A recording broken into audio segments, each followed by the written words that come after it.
Fantastic to be here. Welcome you all to the first KubeCon India. So how many of you are Marvel fans? Okay, that's cool. So today we're going to take you a journey towards MLOps Galaxy, and that will be with Buildpacks. So yeah, I'm exciting, you should be exciting, and let's start. I'm Aditya Soni. So it's been years I'm in industry, and then I'm working as a SRE, DevOps. I'm a CNCF ambassador. Apart from that, yeah, I'm AWS community builder, and a lot of list goes on. So I will move to Suman this. Hey, hi everyone. This is Suman Chakraborty. So I'm a senior solution engineer with VMware, which is now part of Broadcom. I'm a meta person mostly, so I interact with different community events, and I love to speak in different open source conferences as well. So I have spoken in DevOps India conferences, Hashi Talks by HashiCorp, and even Open Source Summit. And when I'm not speaking or working, I love to try all types of food. Thank you. Okay, so let's start with the journey. So the way you say, it's the whole agenda we have kept for you. So we're gonna first start with the understanding the traditional ML ops workflow, like how the things are currently moving, and then how Buildpacks can help you to move further. And maybe we're gonna talk you about the current solutions in market that maybe you might be using or not using, then you might be thinking to go forward with. And then we move forward, like why Buildpack is the answer for the same. Okay, going forward, we're gonna discuss about like the Buildpack concepts, there will be a quick demo on the same, and a lot more. So again, a quick poll I have all for you all. Like, so how many of you are like cloud native developers, DevOps, or maybe ML engineers? Okay, I can see a lot of rent haste. So yeah, that's a good thing because even though you know something, you will be grabbing something from today. And that's a quick one. Like, so how many of you use Docker as a build tool? Okay, I guess everyone do. Okay, so today you're gonna see like how like Docker is the best, but at some point of like when it comes to MLOps, when it comes to into the different approaches, how the Buildpacks is the answer for you. So take this picture, or maybe take this man as a ML engineer, or when you start the ML journey. So what happens like you do have different process, different tasks to take care of. So when I say this, so it starts like this. Okay, so you have to train the model. And between, there are lots of things come in picture, but we are not taking those. It's like we have a small time, so that's why. So you have to train the model. Maybe you have to package it, okay? And after packaging, maybe you are validating it, or deploying it, or monitoring it, okay? So all of these things are coming picture. So let's say if there's only one or two tasks is there, it is easy to do or easy to manage. But how about like the bunch of tasks? The man itself is having the bunch of boxes in his hand, and it's like too heavy to handle. Okay, so everything is good, like you are having all of these boxes handled, but ML is fun until and unless you are not focusing on these three steps I'm mentioning here. So if you see, we are starting from like the train the model, and then we are going to package it, we are going to validate and deploy it. And after that, the monitoring phase comes in picture. But training and something, you can say the monitoring is the last phases. But if you focus on the main part, that is like the packaging, validating, and deploying, on that part, you all must be using somewhere around Docker or other solutions. And in ML, like what the main issue face is like, you are having a particular model, you are having a particular application, but when it goes to different platforms, different environments, on that time, you will face a lot of issues. Okay, so that's where like the main issue or the dilemma comes in picture, like which tool we use it, how to make this process easier for us, and what's the other solution that we can put it. Okay, before jumping to the build pack, let's focus on like the what thing you might be using currently or the traditional approach to solve the same box I showed you previously.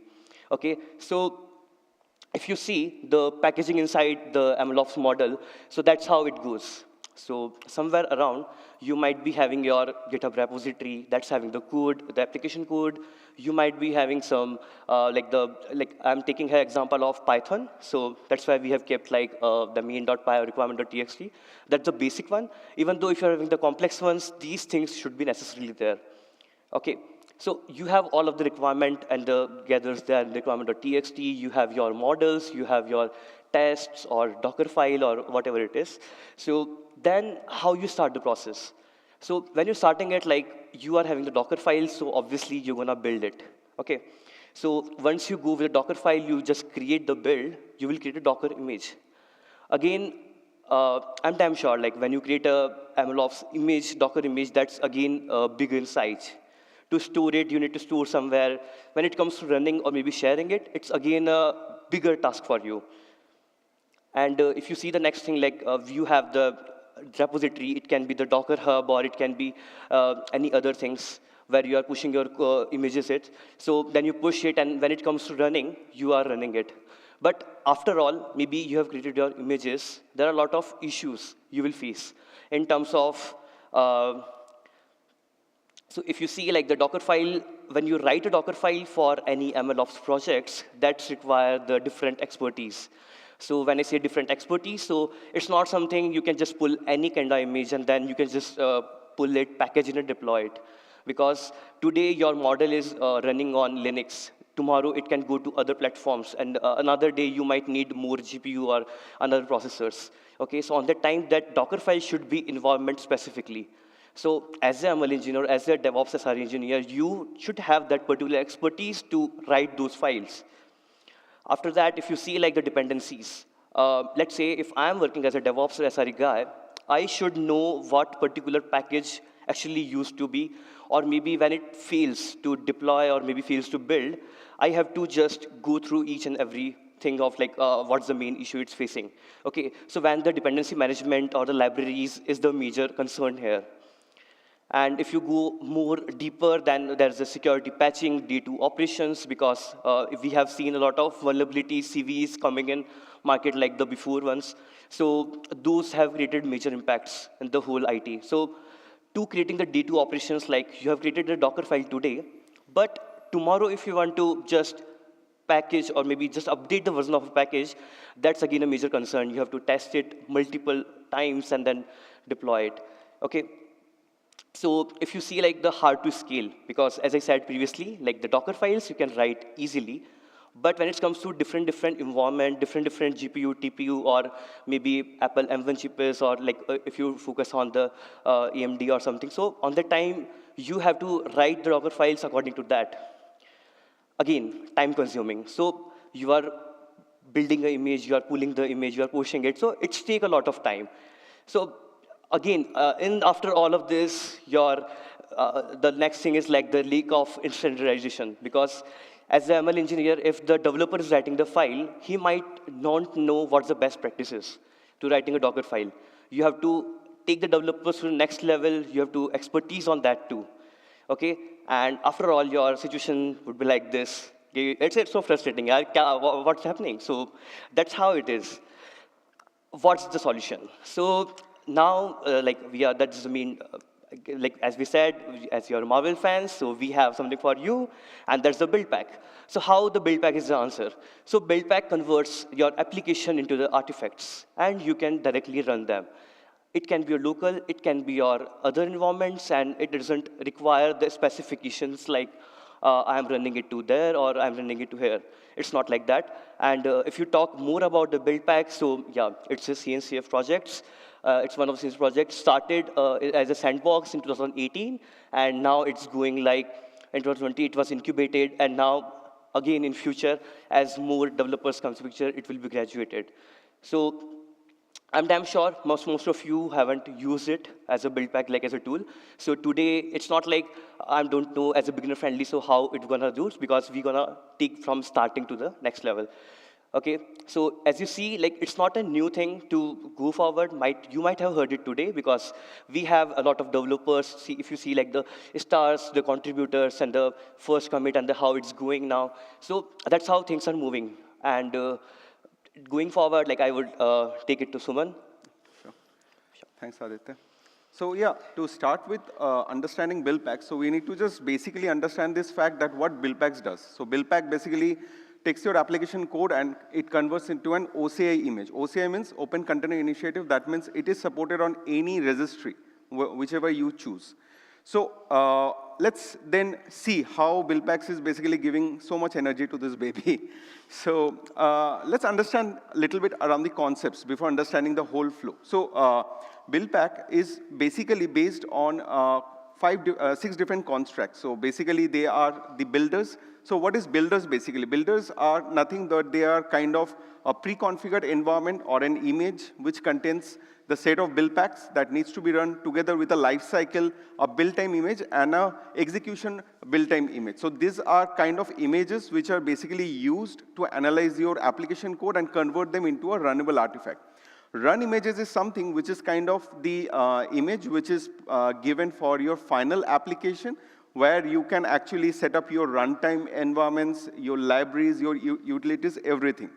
While Builpacks is basically ideally the whole software which is doing this using certain scripts, which I'll describe more into the lifecycle when I'll be describing this. And lifecycle is actually the kind of a trigger mechanism which basically execute the whole workflow, right from starting of taking your code, detecting the code, analyzing the code, understanding that what kind of runtime this code needs, and then basically creating it into an image and then pushing it into a registry.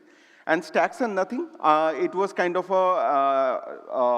just a name given for a pair of images that we use inside the Builpack.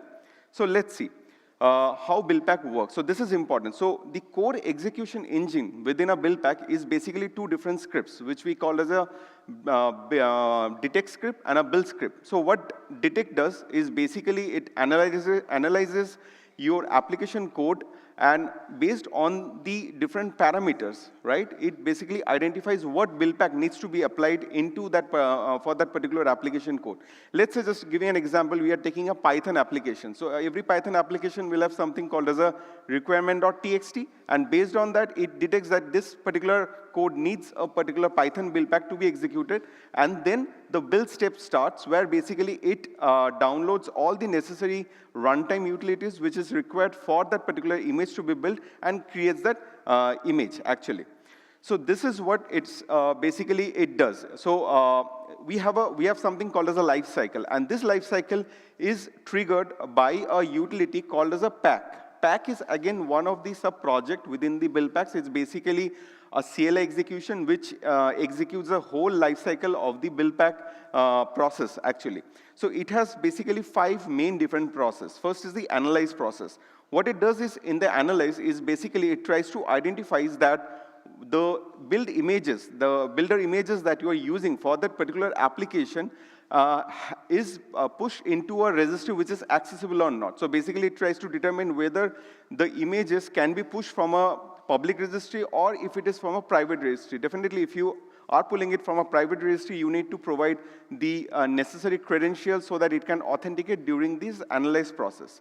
Next is basically the detection. So as I was mentioning, detection is all about detecting what kind of code you are trying to build into your pipeline. So in this case, when we compared with the Dockerfile, we have to provide all the necessary steps to identify that how this particular code would be, code would be containerized actually. But in this case, this detection phase is doing all the stuffs for you. It's basically identifying your code. It's basically identifying necessary Builpack that should be applied against that, and then it basically goes to this next phase. So in this restore phase, what it does is basically, suppose if you have already triggered the build lifecycle once, it will try to get the metadata of all the application dependencies, everything from the previous step, and tries to put into the build and deploy phase, just to minimize the overall build time, actually.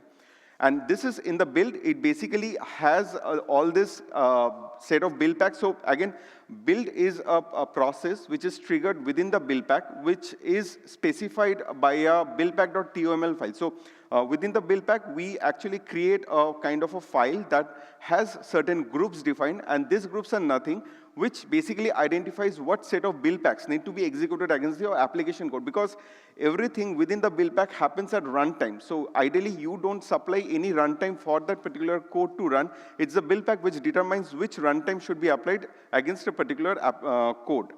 And then export is the last phase, which basically creates the OCI artifact image. It basically, so what it does is basically creates a layered form of images, just like in a Docker image we have, and then it can directly either push it to your external registry, or it can store it locally as well. So this is the overall execution thing, how it works. So you have an application code, and you have a builder image. So builder image is the important thing here, because it contains the ordered set of Builpacks together with this lifecycle that I just discussed, and a build image. Build image is nothing but the base OS image on which your build execution happens, actually. So every execution within the Builpacks happens as a non-root user. So this is more of providing more security inside your particular Builpack, actually, while executing. And then, based on that, you basically create the final app image, which contains your application image, that is basically the run image containing the necessary dependencies and utilities for the application code, together with all the other dependencies, forming the final image. So maybe we can quickly show you a little bit on the side of the practical thing of how it happens. So, yeah, I hope I can just maybe expand the screen a little bit. I hope it is audible. It's not visible. Maybe more. Zoom. Yep. Now it should be good, right? Yeah. Okay. So I have a simple model, actually ML model. I'll just show you what it is. It has basically, it's just a very basic model which randomly takes 3 different data set and just basically provides a value. So what we will do, we'll just maybe just quickly see the file actually. So before, yeah, maybe let's see the file first. So it's, yeah. So if you see, this is just like I'm just training a model and with a different set of data, so I'm basically loading the data set. So what I'm doing is basically I'm importing a particular library called sklearn, which is basically needed for a very basic ML training model. And then I'm defining this train model by providing all the data sets. This data sets is basically created as a train model with and dumped it, and then what I'm doing is basically I'm opening the this model again and providing a fixed set of data sets. Now why I'm providing fixed? Because this is just a demo representation, but in reality we can actually provide this, provided more context by giving it as an user input state. And then we are just running those 2 models. And for that, we, as I told you that for this is a Python script, so I would need a requirements.txt where I just mentioned what is the library that I just need to import.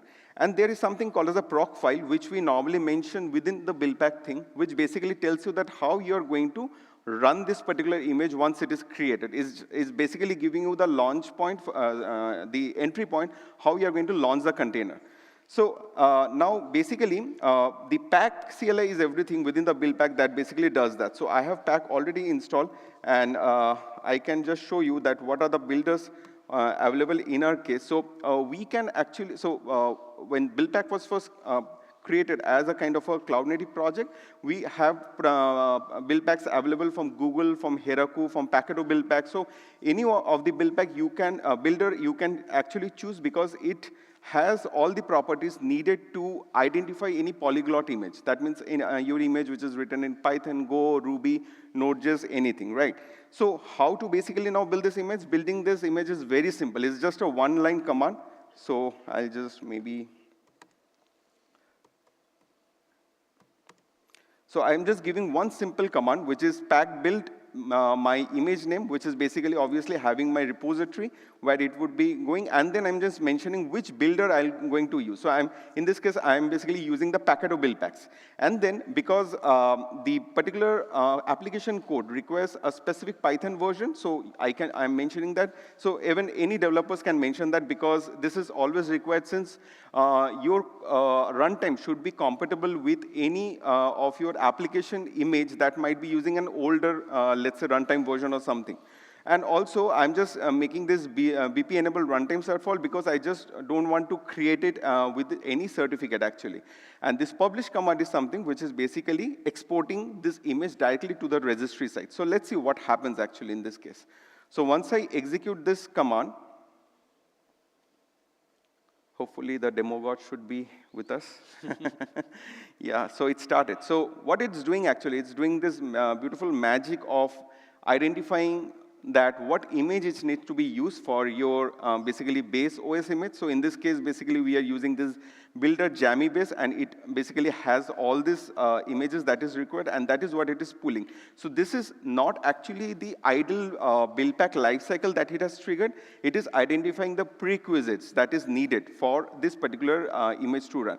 So now, once it is pulling this image, we will see slowly, because it is downloading these images in line with one another. And so if you are running this for the first time, so this is obviously will take some time, because it needs to have the builder image installed already on your system. Then it can basically go and execute the build pack lifecycle phase to basically create it into an application image, actually. So we'll just run this thing.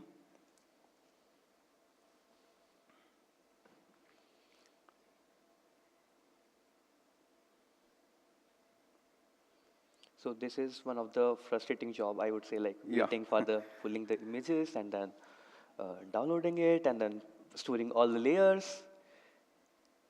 Yeah, but I think this only the first part is a bit tedious, where it identifies, where it gets a whole image, and then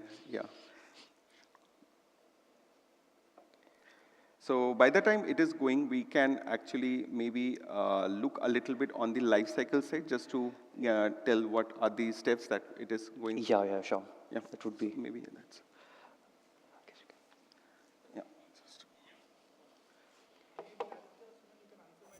Yeah. At the last, we can take it. We can take it at last, because we will be having time on that time. Yeah, sure, that works. Yeah. So basically what it is doing is, just one moment. Maybe when we are going through this whole lifecycle phase, it is actually started analyzing the images. So it is not actually on this analyzer, but it is trying to analyze the builder image first. So this builder image needs to be first available into your local system, because that is basically the base image on top of which the build packs basically starts executing this particular life cycle. This life cycle again is a binary. Okay, so when this particular pack runs, it basically untars this binary in this particular build image that it is downloading now, and then it basically creates that final app image that can be exported. So maybe let's see if it has started. Okay, just taking this.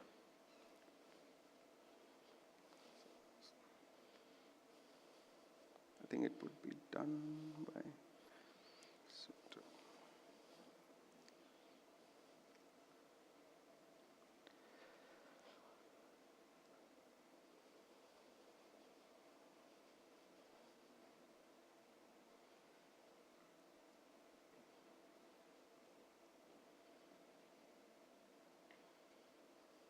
Okay, speed.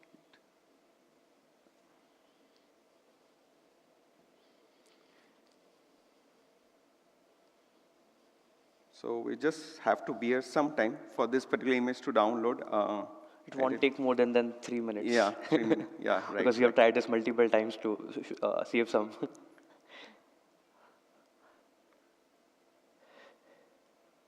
If you want to, like as I mentioned previously, like it takes time, but like as we talked about Docker, so on that time we just focus on one thing, time consuming. This can be time consuming, but as Suman said, how you can save it, like the builder image that we are already pulling, you can just pre-store them. Yep. So this is not the same thing, like you tag in Docker and then push the latest image and then you are pulling that. So it's a different thing. Like the builder image is something else, and the image you will be creating, that's a different. So the builder images you can have stored, and that's how you can save tons of time here. Right.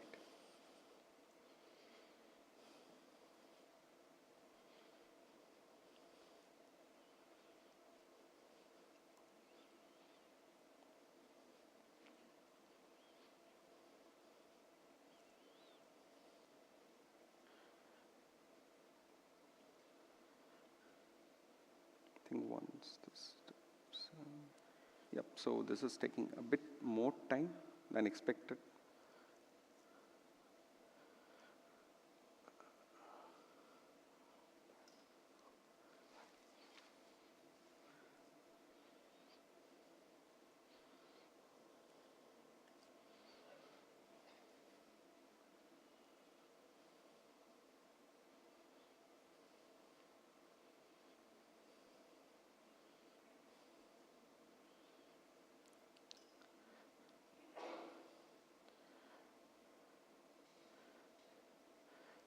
By any chance, we have other image that's already there? Huh? Any image that's already there? Yeah, that's actually, it is not there. Okay, cool. Yeah.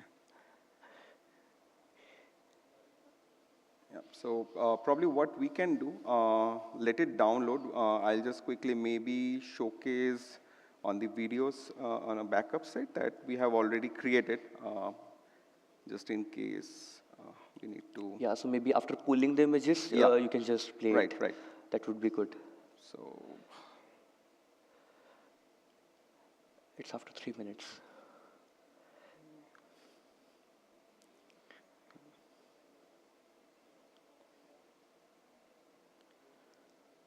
Just 3 minutes. Three, Yeah. three.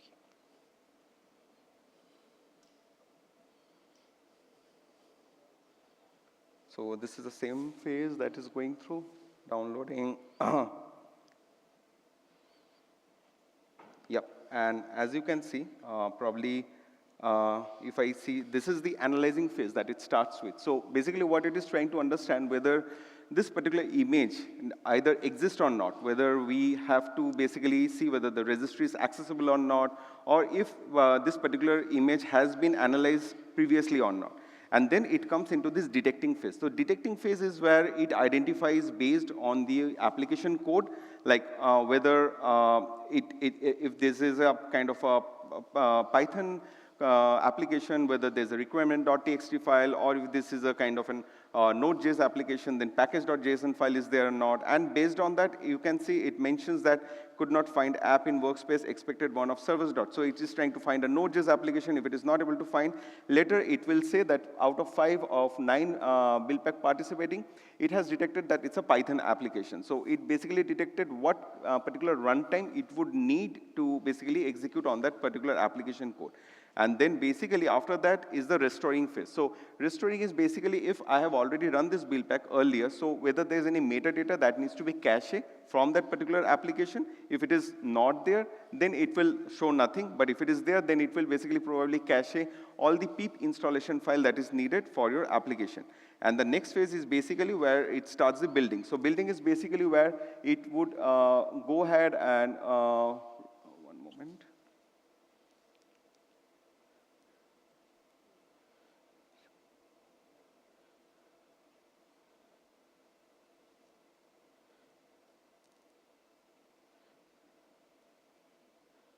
Yeah, I think, yeah, this is the building phase where it starts basically. So in this building phase, basically it will try to check all this version, your existing application code. It tries to determine what is the pip version that is needed for your application code, what is the Python version. If I have supplied it as an environment variable, based on that, basically it goes ahead and creates that final artifact, right? Now, when this particular image would be created, there should be an entry point for that image. This is where this particular proc file comes into this picture. The proc file is nothing but an entry point for that particular application to run. And once this is done, the last is the exporting phase, which basically builds these images into multiple layers, creates an OC artifact, and then pushes it into the registry. So once this is done, then basically we can directly see that there is this image which is available directly into my Docker registry site. And now you can go ahead and just simply run a Docker run, or maybe you can use this image directly into your Kubernetes manifest as well. By the way, for Kubernetes side, there is a different operator which is called as a kpack, which can actually work seamlessly with the Kubernetes thing, but either way you can use. So if I'm just now running Docker run, you can see that this image is not locally present because Builpack stores nothing locally, since I have provide the flag as publish. And so it will basically download from that particular registry and then basically downloads it on the local system and then basically runs that container directly. So this is up to you whether you want to directly push it to the registry or you want to store it locally, but I think it's always a good option to push it to the registry itself rather than creating all these images locally on your client machine. And so it just basically created this, run this container. It basically provided me a prediction for this data set, which was kind of a static data set that we provided for this case. Maybe let's then continue on the PPT. So maybe Aditya will explain then what is the benefits that we are getting out of this build. Yeah, okay, so that's how like the demo ran, and then I hope like you able to understand that. So as I told you earlier at the starting, like how the build pack is the answer. So what are the main benefits that you are getting with the build pack that maybe not having with the Docker or other stuff? So if you focus on these, like the first one is like automating the dependency management. So that's where the main issue arises. You have wrote the code, you have read the dependencies, but there are multiple or tons of dependencies depending on that particular piece of code. And that's where like it can manage, it can detect, it can export, and accordingly it will be deploying the things. So that's how easy it is with build packs. So simplifying containerization. So you don't have to write a Docker file. Okay, so you don't have to write Docker file. Yeah, that's right. I'm saying it right. And then you only have to focus on the TOML, as someone explained previously in the build pack, like you have to write a TOML file. That's where you will be writing the base image or whatever you are exporting or how like application should go. So that's what you have to define, and then after you have to just write it. And the next one is enhances security, because as like there's a SBOM, there's other CVEs, a lot of things are coming in. And when it comes to day-to operations, when something hits you, and when it comes to like I need to update this particular package or that particular package, that's where the application breaks. And for saving that particular time or particular production use case, that's where, again, the build packs comes in picture. Enhances collaboration. So obviously, as we talked about the MLOps, so it's like the DevOps and the ML and the SRE or the other teams are working together to build on something. And the main feature I would say, like I liked or loved about it, like you don't have to deploy something on a particular platform to test it. Let's say you have wrote a particular ML model. You can just test it in your local itself. Okay, and you can just test it easily by just creating the container, and then you can just fetch it. Okay, then the boost efficiency. Yeah, obviously, like if you're having all of these, your efficiency will be boosted. So these are some references that maybe if you are trying to catch up, like how I can start with build packs, maybe what's the first way to start. So I would say like just go to buildpacks.io. That's where the starting journey is. And then later on, you can just fetch the other demos are available. Let's say you want to demo in the Ruby or Node.js or .NET or the Python, just check over there, and then you will find it easily. So there's a site called Buildpack Samples. So in the samples, you will find different application samples already available there. So also, if you like to maybe, moment, if you want to just go through the this particular code, this is my GitHub link. You can definitely go ahead and try it on your local system. So you can understand more about how Buildpacks works within the build and deploy ecosystem actually. So one of the main use case of having this kind of tool is to allow the devs, the ML team to focus more on writing the application code and basically building the application logic around it rather than focusing on the ops part. And some way we are just trying to make them more independent, just to trying to create their create these images out of these models without relying directly on the ops team of providing any environment where they can go and build it. So yeah, maybe just.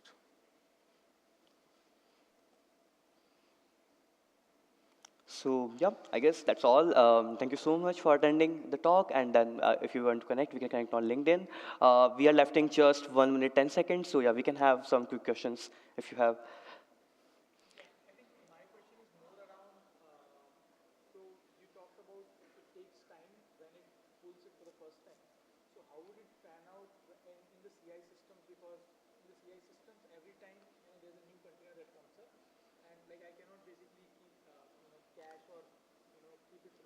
No, this is, okay, so Yeah, to please. answer your question, this is not directly related to the container aspect actually. So this is something which is used by the pack CLI as an environmental image, right? So if you are, let's say, introducing this pack CLI into your CI/CD environment, so automatically for every, let's say, Jenkins pipeline run, what it would do, it basically will reuse this particular builder image if it is already available, right? Else, for the first time, it will always pull this image. So ideally, when we do in a kind of a CI/CD mode, we don't delete this builder images because as I showed you, right, when this particular image is supporting all the different language frameworks, whether you are running your Python, Node.js, Go, everything. So it's just like, say, from where this particular buildpack lifecycle is created. So ideally, we don't delete that. We can always skip it. But the container thing comes at the later point when you are actually going through that. When I showed you that when we are actually exporting and pushing it, that is where your ideally the image gets created and that you use to basically run it as a container.